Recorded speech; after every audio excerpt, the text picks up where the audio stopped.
Hey guys, in this video, I will show you the 5 best pedometer apps for Android. All right, let's begin. First up, we have Google Fit.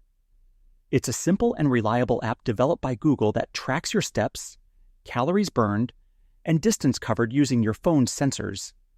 It also syncs easily with other fitness apps and smartwatches. Next is Pacer Pedometer and Step Counter.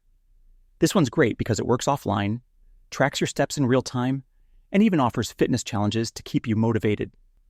Third, Samsung Health, perfect for Samsung users, but it also works on most Android phones.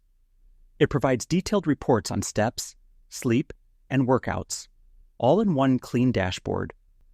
Fourth, we have Fitbit.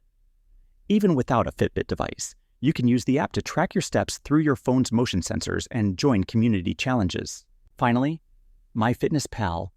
While mainly a nutrition tracker, it also tracks your daily steps and integrates with other fitness platforms for complete health tracking. So that's basically how you can use the 5 best pedometer apps for Android. That's it for this video. Thanks.